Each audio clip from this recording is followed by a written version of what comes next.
And welcome back as the Queensland Sports Car Championship is coming back out onto the circuit. And there we go.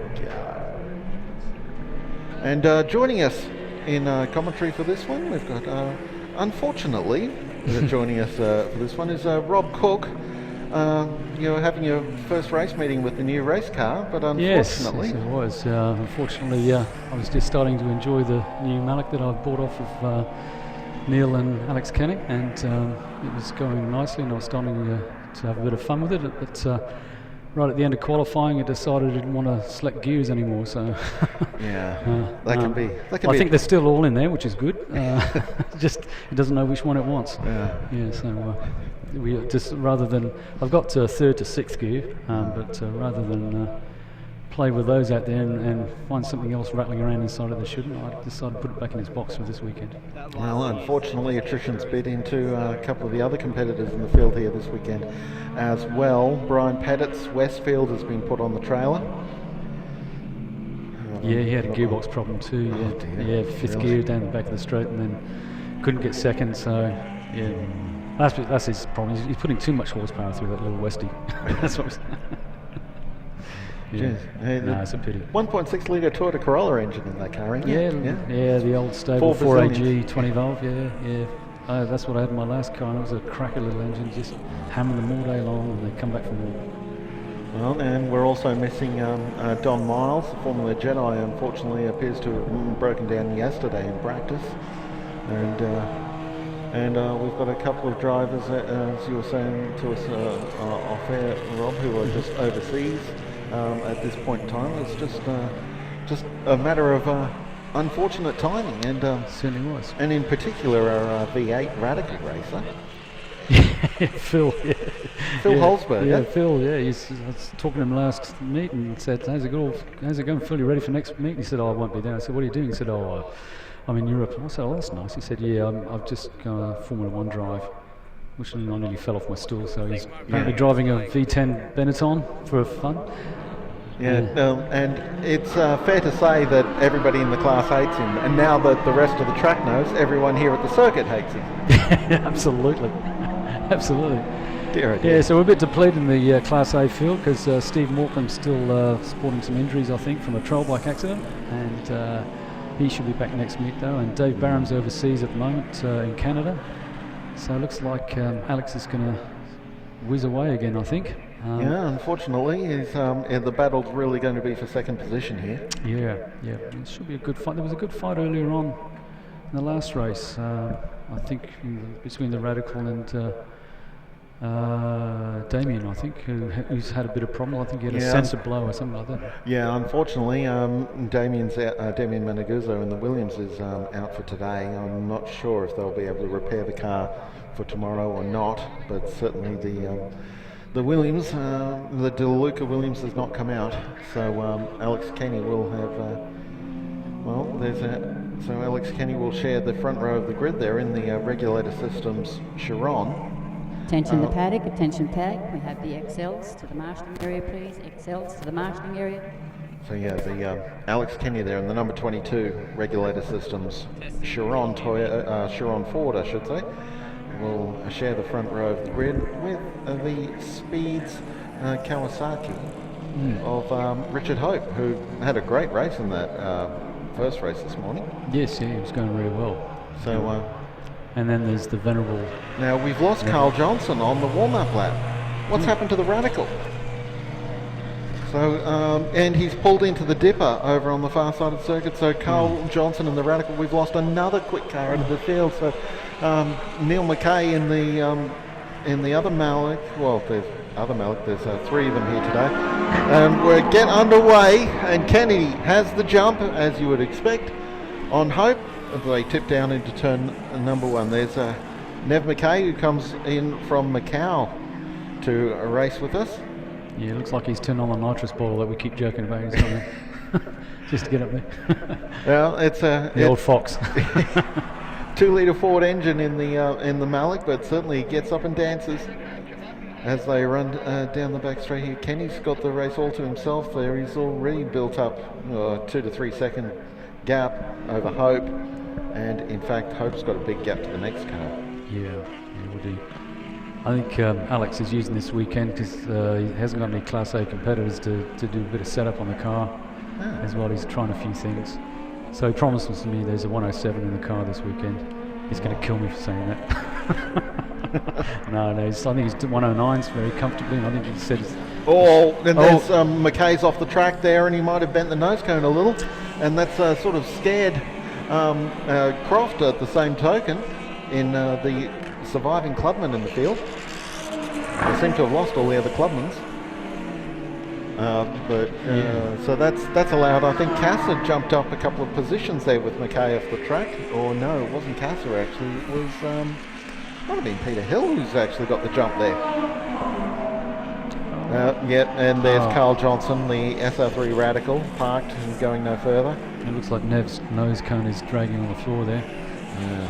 I didn't like the way it bounced off the track there on the outside of Snake Gully. It wobbled around like a plate of jelly.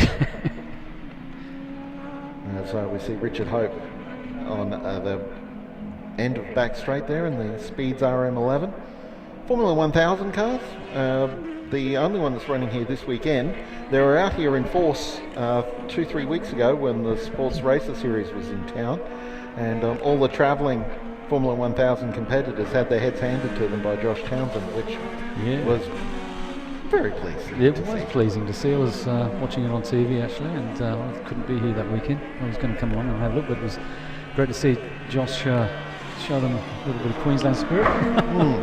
Well, here's the battle for third position on camera now, and that's Richard Croston, who's come up behind Nev Nakai. So the two surviving Mallets. Sorry, that's right. Well, mine's surviving, but in a box at the moment, in the trailer. Yeah, so I'll be here for the next one. So that's a pretty diverse. You look over the history of the U2 Malik, and it's a slice of sports car life. Absolutely. Like the Nev Mackay's car, the Mark 8, so it's a early 1960s model Malik. With a big BDA in it. Which isn't early 60s. Yep. And tucked in behind him there, Richard Croston's Mark 20. Yeah, Richard bought that car, I think it was last year, or might have been the year before, from Melbourne. It's got quite an interesting BRC history, I believe, with winning quite a few titles there in the UK, Mark 20.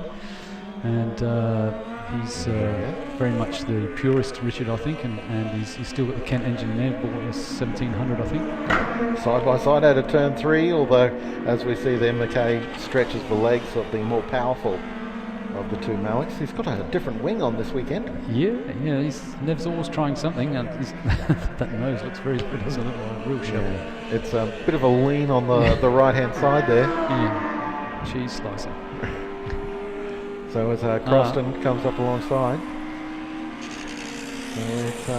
I guess with the nose cone being a bit loose, Nev Mackay's going to have a bit less confidence in his cornering ability, particularly through turns 1 and 2. Yeah, there's a new nose cone for this week too, apparently, for this meet. I think it's a later model, a Mark 20 nose cone or something like that. And here's Peter Hill in the Mark 7 Bull Ant, who travels up from Byron Bay. Yeah, Peter's a great supporter of the series. He's here every meet, and totally reliable too, old Pete.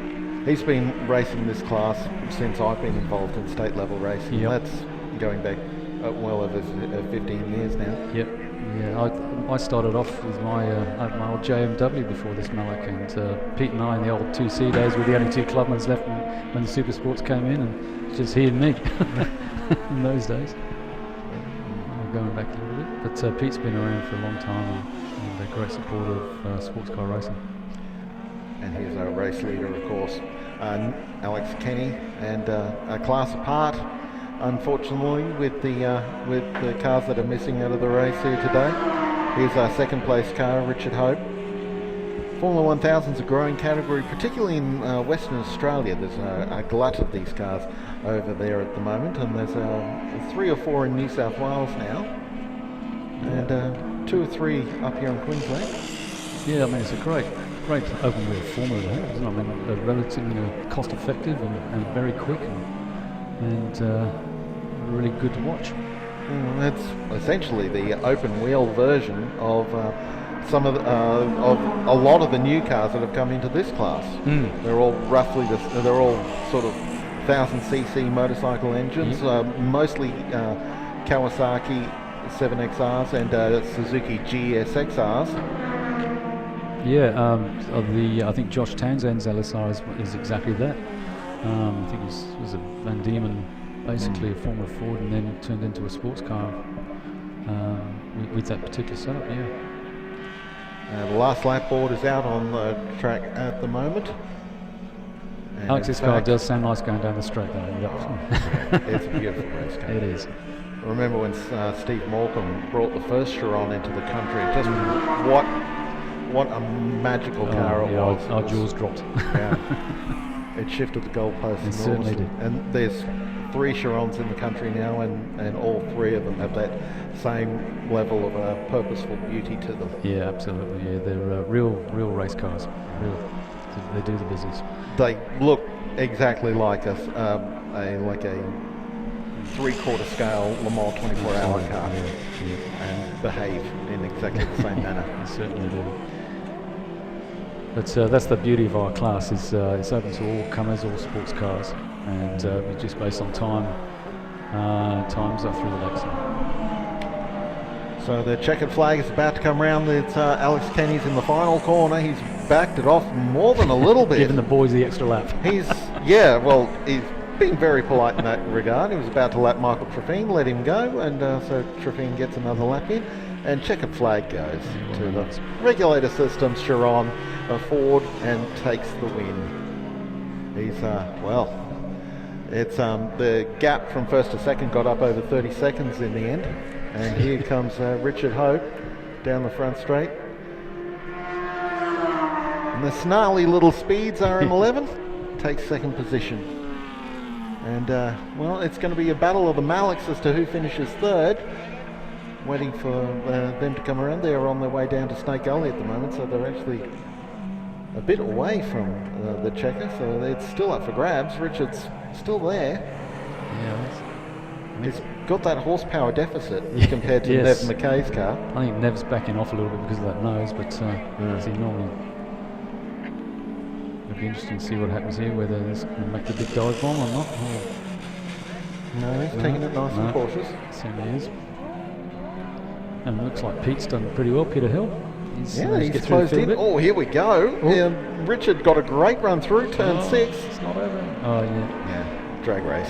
Yeah, Nev's hit the nitrous button. So Nev McKay finishes third, 4th goes to Richard Croston, 5th to Peter Hill, and there's Croft. Crosses the line there in 5th position. We haven't seen Croft in, it seems like almost 2 years. Yeah, he has. I think it's a casual entry for this weekend, so it's good to see him there, and lovely to come along and support the ranks. And Peter Hill was finished, Peter Hill finished in 5th position, and Ben Croft crossed the line there in 6th position. He's showing up as a DNF, but he's been there for the whole race, so he's done 6 laps. And Michael Treffin, they've switched off the timing monitor early. They've all finished. Not quite sure what there we go, they're all back again. Max Kasser definitely didn't finish. The Ozcam disappeared off the track quite some time ago. Well, nonetheless, thanks for coming up, Rob. Pleasure. Thanks for having me. And will you be able to be on track tomorrow at all? No, I don't think so. I think it's really next meet. I'll pull the gearbox out and make sure that it's all doing what it should do inside before I try it again. So unfortunately I won't be, but definitely back for the next meet. Well, thanks very much, Rob. Cool. Cheers. Pleasure. And we'll see you next time, and hopefully with a helmet on. Yes, absolutely. Thanks.